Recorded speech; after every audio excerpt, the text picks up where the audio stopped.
भगवद गीता अध्याय 3 कर्म योग श्लोक 27 से 28।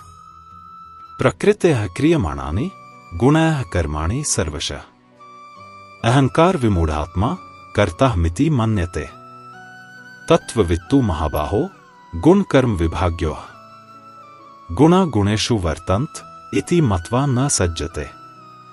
प्रकृति के गुणों के कारण सारे काम अपने आप होते हैं, लेकिन जो आत्मा अहंकार से घिरी होती है वह सोचती है मैं ही सब कुछ कर रहा हूं।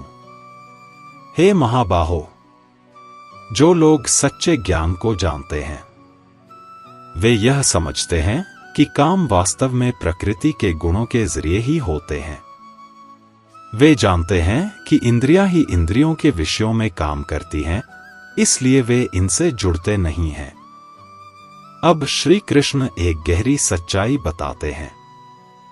वे कहते हैं कि सभी कर्म प्रकृति के गुणों द्वारा संपन्न होते हैं, लेकिन जो व्यक्ति अज्ञान में डूबा है, जो अहंकार से ग्रस्त है, वह सोचता है मैं ही करता हूं।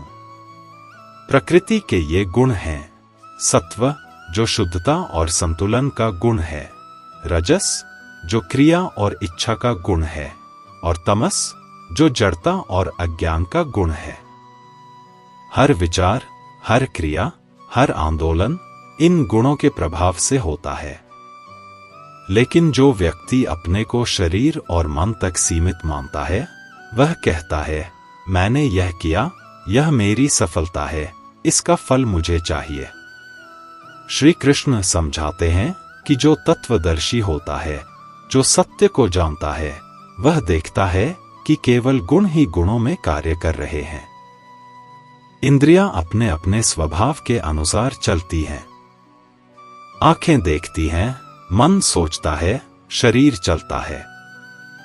लेकिन सच्चा आत्मा वह केवल साक्षी है। वह न तो करता है न ही किसी कर्म से बंधता है। इसलिए जो ज्ञानी है वह कर्म तो करता है, लेकिन उसमें लिप्त नहीं होता। वह शांत रहता है, मुक्त रहता है।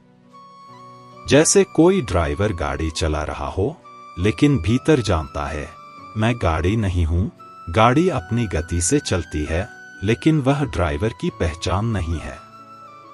उसी तरह संसार के सभी कर्म होते रहते हैं, लेकिन आत्मा उनमें बंधती नहीं।